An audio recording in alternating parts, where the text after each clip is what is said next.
Ever wonder how legends like Michael Jordan soared to greatness? It wasn't just his solo efforts. It was his team that propelled him to success. Have you ever pondered what truly distinguishes a good team from a great one? My model for business is the Beatles.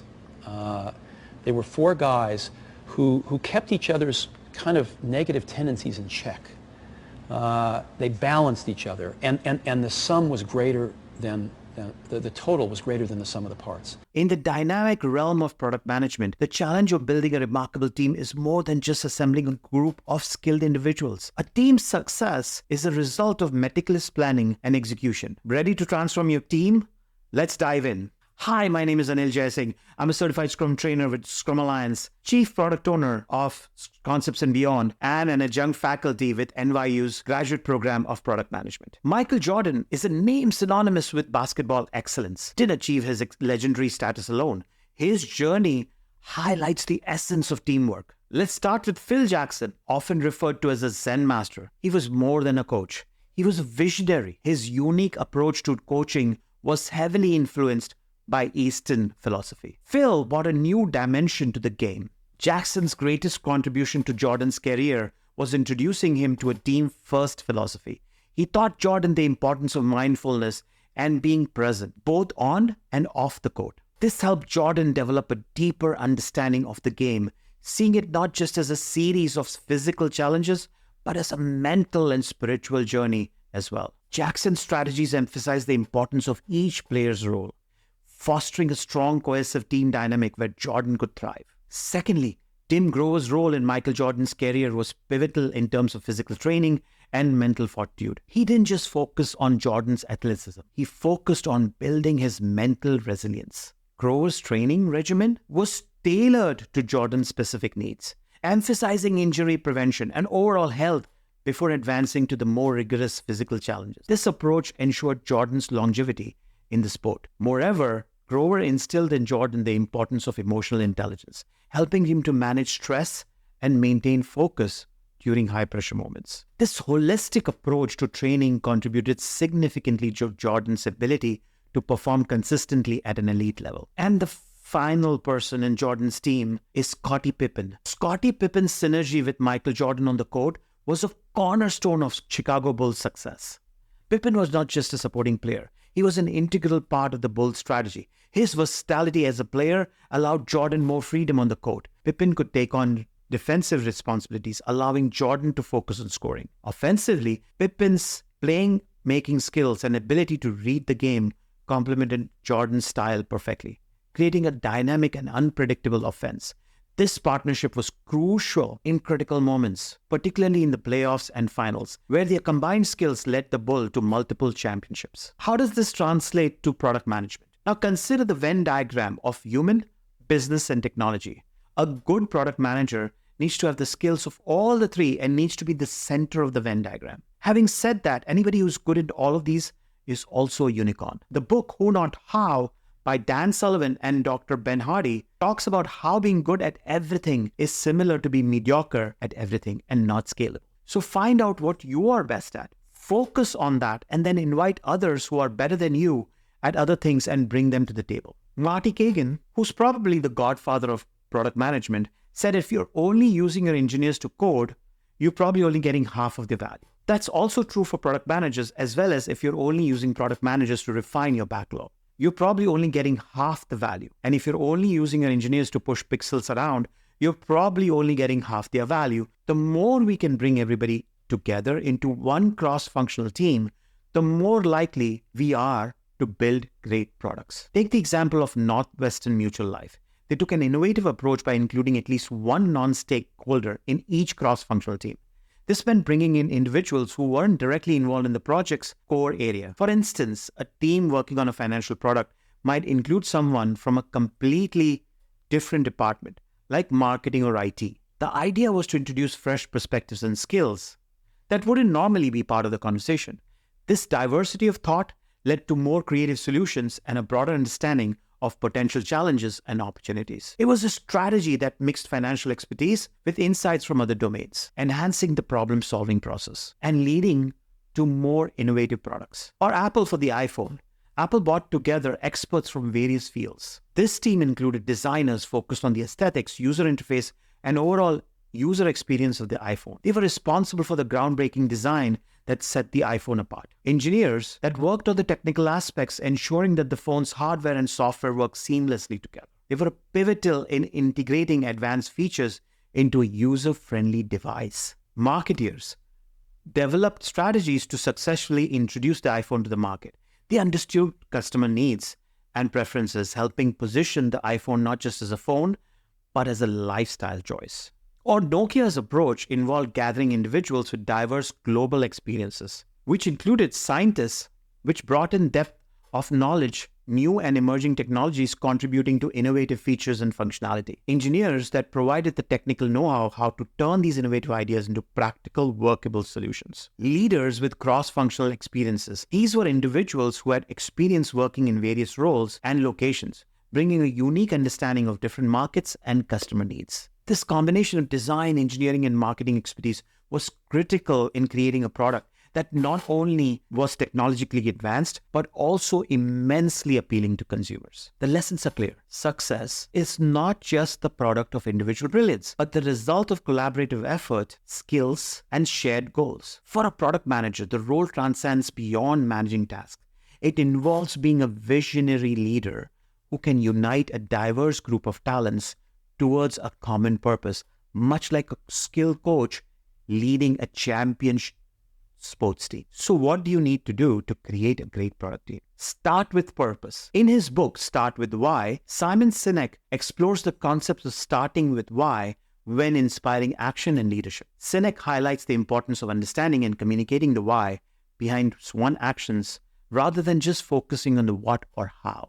Let's start with Apple.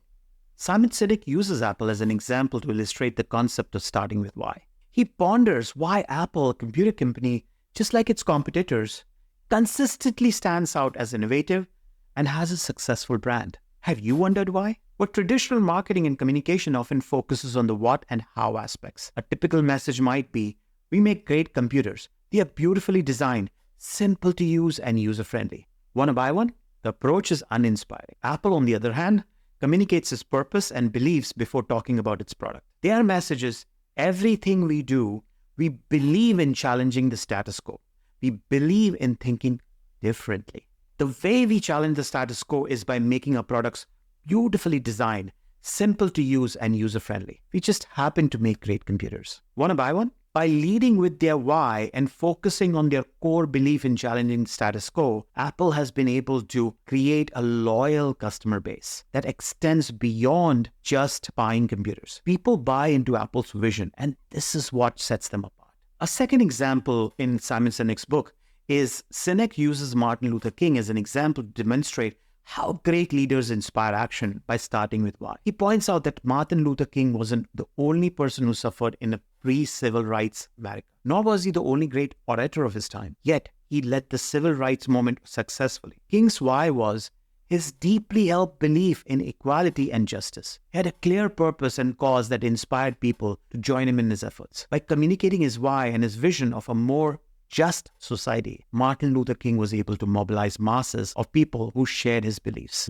leading to significant social change. Sinek also used the example of Wright brothers to further emphasize the importance of starting with why. He contrasts Wright brothers with Samuel Pierpont Langley, who was pursuing powered flight during the same era. Langley's motivation was primarily driven by a desire for personal fame and riches. He was in pursuit of the result, not a greater purpose. In contrast, the Wright brothers were driven by a cause and a belief that powered flight would change the world. They had a clear why. Their team, despite having fewer resources and educational qualifications, worked tirelessly because they shared the belief in Wright brothers' vision. Eventually, the Wright brothers achieved power manned flight on December 17, 1903. And their success was the result of the strong why. In all of these examples, the product managers, leaders, organizations started with a clear and inspiring why or purpose. This why served as their driving force that attracted teams who believed in the same cause and led to the remarkable success and impact. Number 2 is psychological safety. You might have heard of Project Aristotle from Google. They spent a couple of years studying their teams, trying to crack the code of what makes a team truly successful. Initially, Google thought the more Stanford engineers and PhD holders they packed into a team, the more successful it would be. Makes sense, right? But here's the twist. They found that these factors weren't the secret sauce to a winning team. So what did Google find? The top factor for team success was psychological safety. Now, this doesn't mean safety goggles and lab coats. It's about creating an environment where team members feel safe enough to be themselves. It's being able to say, hey, I messed up, or I got this wild idea without worrying about being judged or shot down. Psychological safety is crucial because it lets everyone in the team feel comfortable enough to take risks, voice their opinion, and be open about their mistakes. It's about fostering a culture where diverse ideas are welcomed, and challenging the status quo isn't just allowed, but encouraged. This kind of environment leads to more innovation, better problem solving, and ultimately a more successful team. This discovery led Google to make some major changes. They stopped focusing solely on technical expertise and brainpower in the hiring process. Instead, they began valuing qualities that foster psychological safety, like empathy, openness, and the ability to embrace new challenges and ideas. So what's the takeaway for us? Whether you're leading a team or part of one, remember that success isn't just about skills or qualification. It's about creating a space where everyone feels safe and valued for who they are and what they bring to the table. The third one is motivation. So you've probably heard about Daniel Pink and his eye-opening research with MIT, right? If you haven't, here's the gist. He wrote this book called Drive, which flips the script on what really gets our motivational gears turning. And if you're more of a TED Talk fan, he's got that covered too. I have a link to the TED Talk in the description below. We used to think that if you throw enough money at people, they'll be more creative and driven. Sounds logical, right? But here's the curveball. That's not really how our brains work. Once you pay someone fairly, adding more cash to the pot doesn't necessarily make them more innovative. Once you pay someone fairly, adding more cash to the pot doesn't necessarily make them innovative or successful. Pink's research boiled it down to 3 big motivators. The first one is autonomy. This is about wanting to direct our own lives. When people get to make choices about their work, their engagement level shoots up. It's like choosing your own adventure in your workplace. The second one is mastery. This one is all about a desire to get better at stuff. It's why you're watching this video or why you want to learn to play the guitar just for the love of it. We all want to be masters of our craft. And the third one is purpose. Ever want to be part of something bigger than yourself? That's purpose. It's about doing work that matters, that makes a difference. Now, if you're leading a team or product, this stuff is golden. It means shifting from the old school authoritative style to someone more empowering. The fourth one is leading teams. Now, if you're leading a team or a product, this stuff is golden. It means shifting from the old school authoritative style to something more empowering. The best teams today, they operate on what's called delegative or autonomous leadership. Here, you as a leader still set the direction, but the nitty-gritty decisions, they are made by the teams. This approach works wonders, especially in creative and knowledge-driven fields. But wait, autonomy doesn't mean anarchy. It's not a free-for-all. The trick is to balance autonomy with accountability. It's like having a team of explorers who know the destination, but choose their own path to get there. This is where aligned autonomy comes in. Teams still have the freedom to make decisions, but they're still moving towards a common goal. In a traditional setup, goals trickle down from the top. But in an autonomous team, it's more of a conversation. You set the big picture goals, then let the teams figure out how they can contribute. This not only gives teams a sense of ownership, but also gives you, the leader, a clearer picture of what's truly achievable. So there you have it. Motivation isn't just about dangling carrots or bonuses. It's about giving people the freedom to choose, the opportunity to grow, and a reason to care. Let's lead our team not just to work, but to love it and own it. Let's look at some leadership styles. There are 3 leadership styles: authoritative, delegative, and participative. Each have its own flavors. First one is authoritative. This is your classic leader at the helm approach. You're setting the course, making the decisions, and your team follows your lead. It's like being the captain of the ship. You know the waters, you can chart the course. Delegative. Here's where you loosen the reins. You provide the vision and the goals, but leave the how-to to your team. It's like being a coach rather than a player. Guiding, motivating, but letting the team run the play. And the third one is participative. This style is not about collaboration. You're not just leading, you're actively getting input from your team, making decisions together. It's like being part of a band where everybody jams together to create a hit song. The trick is knowing when to switch between these styles. Use authoritative when quick decisions are needed and the team is new and needs clear direction. Switch to delegative when your team is experienced and can handle more freedom. And third, go participative when the situation calls for diverse ideas and collective problem solving, just like in design, creative, and knowledge-driven work. Empathy also plays a big role here. It's about understanding your team's needs, strengths, and areas for growth. It's listening, adapting, and sometimes even stepping back to let others shine. Finally, the fifth one is play an infinite game. In his book, Infinite Game, Simon Sinek shares a story about speaking at the Microsoft Summit, where he heard leaders present and most of the leaders spent talking about how to beat Apple. Simon was also invited to speak at an Apple Summit, and he heard the Apple leaders speak all the time about how to help teachers teach and how to help students learn. One was obsessed with where they were going, and the other was obsessed with their competition. Finite games are like football. There's a clear winner and a clear loser. In an infinite game, the player understands sometimes they're going to be ahead of the competition and sometimes behind. Instead of focusing on the competition, focus on how you and your team can serve the customer and maximize value. Building a strong, cohesive team is the cornerstone of success in product management. Integrating the principles of psychological safety, motivation, building a strong, cohesive team, building a kick-ass product team is the cornerstone of success in product management. Integrating the principles of psychological safety, motivation, adaptive leadership, and a focus on outcomes can transform an average team into an extraordinary one. The Advanced Certified Scrum Product Owner course is more than just training. It's an investment.